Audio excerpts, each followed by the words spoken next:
was thinking about AI, both in terms of its environmental risks like water consumption and energy consumption, and its more existential risks like what it means for the future of reading and writing. But I wanted to find out for myself what the truth was, so I decided to go to the location with the most concentrated amount of data centers in the US, Northern Virginia. We see data centers as the most exciting asset class. Meta is building a 2 gigawatt plus data center that is so large it would cover Manhattan. As much as a third of the planet's internet traffic flows through the state of Virginia. It was one of the internet's original primary nodes, connections between the region's growing data centers and all of our devices via lines running along the ocean floor. Now you have to bear with me as I talk about all of this because I'm really like Elena visiting Leela in her internet factory, in her computer business place. I am along for the ride, I'm an observer, and I'm just trying to find clarity in all this that supports my work as a writer. So when I was in Northern Virginia, I decided to focus my efforts primarily on a city in Prince William County, a sprawl,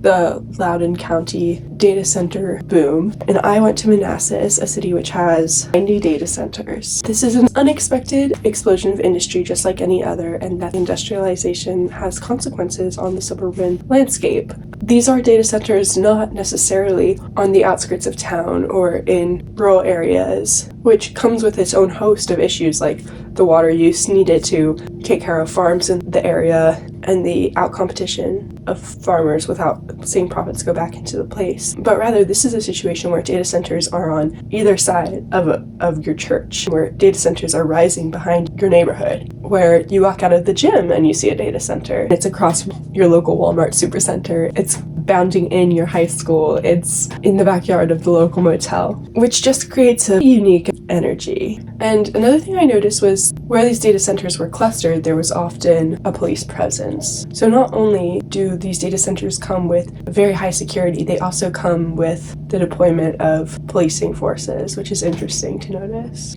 In Manassas, there's an abundance of construction. You can't barely drive a mile without seeing a large truck spewing dirt everywhere. But one thing I noticed in Culpeper, a different site of the Northern Virginia data center sprawl, was that data centers actually rose up in the place where an old mill that had sustained the city for a while, Knowles Mills Road. And this really got me thinking about the way that we build upon or erase pieces of our history, and also the kinship between different modes of industry like mills and quarries and the data center explosion. And the reason a lot of these counties like Loudoun, like Prince William, invited these large tech companies into their backyards is because of the tax money they pay. The main reason why Loudoun County went all in on data centers is that they pay taxes. To imagine that one county's benefit to the huge detriment of other counties that now have to pay higher electric bills is okay. It's not okay. It drives inequity. It's very immoral. When you're considering this tax money, you have to think through the localized benefits versus the statewide benefits. And so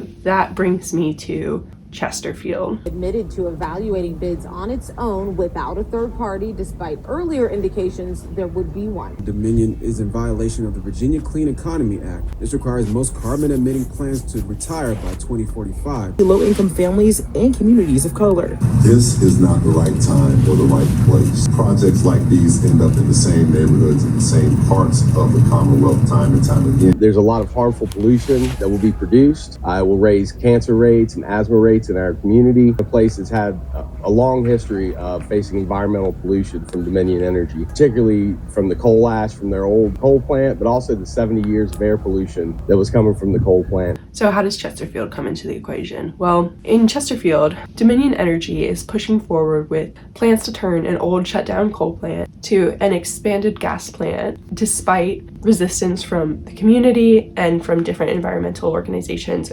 across the state, like Clean Virginia. They have skirted steps to procure third-party review. They have wormed their way into a loophole of a statewide energy act that was meant to hold the state accountable for reducing fossil fuel consumption. The reason we're in need of this data center is to power the data centers that keep coming to Virginia, to set up an energy grid for large corporations like Amazon and Meta, who are offloading the cost of building this infrastructure through energy bill payments and other forms. And when I was in Chesterfield, I was struck by how many vultures there were It's a beautiful spot that overlooks a body of water and a historic site. And there's schools, there's churches, there's homes. It's a densely populated residential area. There was so many vultures outside the site where this new gas plant will go. There was something kind of poetic about that. All these birds, which in our mind we associate with the transformation of death into life,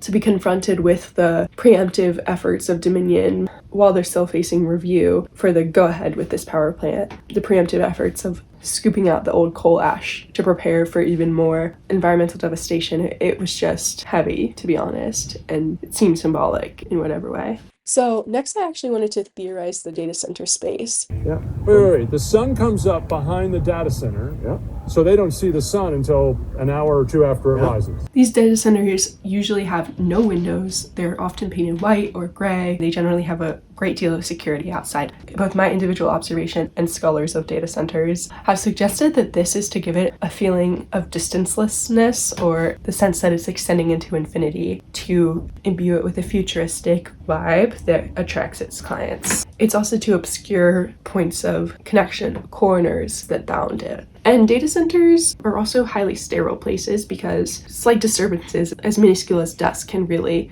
throw a wrench in the operations. And so it's interesting just to think of these spaces that are not designed for human use, that are white, sterile, windowless, intruding on suburban spaces. And we often think of suburban spaces as places from which culture is extracted. Cultural flight to cities is a huge thing. And because of the design of suburbs, they're often left without cultural hubs, without third spaces. And to think about that alongside the fact that now in places like Northern Virginia, suburbs are being asked to bear the material weight of our cultural existence in digital spheres. It's really mind-boggling. Another interesting thing I read spoke about the way data centers are often represented as the technological wilderness. So there's often an absence of human figures. They're often represented in photos with only the sky or with vast environmental landscapes on either end, but with no human presence. And also in promotional material, which I'll play a little clip of, they're often filmed inside with dark lighting from low angles, which expand their scale and make them look with neon lights, with a sort of futuristic vibe, often absent of people. But these places have to be very sterile. They require cleaning. There is human employ. And one thing I noticed that when I was in Northern Virginia is, despite my sense of data centers as a humanless place, I did see lots of construction workers fooling around outside of data centers. I saw people going in and out. I saw a man in a truck throwing away his fast food trash as he exited the high security gates. There is life here. Now, is it the kind of architecture that sets up a community for human flourishing that's in the benefit of everyone? No, but I think to reify these data centers as operating on their own gives them more power. Data centers want to, in some ways, stylize themselves as progress without people, to give their clients the sense that human imperfections won't mess up the processes. But what I perceived driving to, a great deal of data centers was that there is human life there, and there is a human cost there too. And I also just wanted to shout out this exhibit, but one thing you notice in Manassas is that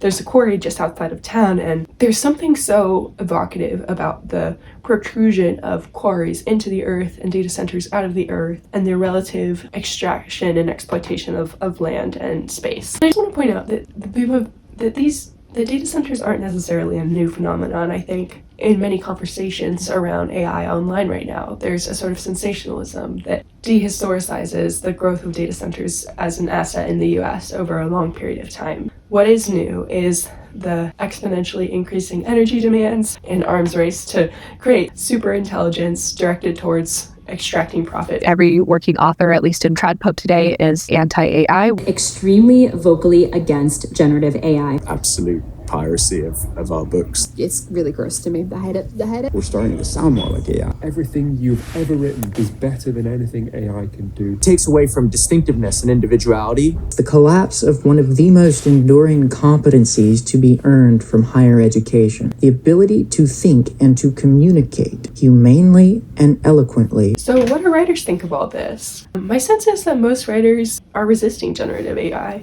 that yes, the environmental cost, and of course we can think of the environmental cost as a relative luxury. We can think of the environmental cost alongside all the other environmental costs of the many other luxuries that sustain life in the US, for example. But just because we see generative AI as luxury of the same order as many other luxuries doesn't mean we shouldn't resist it, especially if the arbitrariness and violence of its operation is apparent to us in a million different ways, from AI psychosis to poor ethical standards to the piracy and theft of artists, humans, work and creation without compensation. There's a million reasons that we don't have to just constrain it to the environmental cost. And it seems to be the case that many authors are also just aware of the way writing is not improved necessarily by this tool at this point. Hiring practices are responding to this sense that the intellectual and written productions of humans are no longer of value because there's this tool that can, using a predictive algorithm, suggest something that has a verisimilitude or a slight degree of verisimilitude.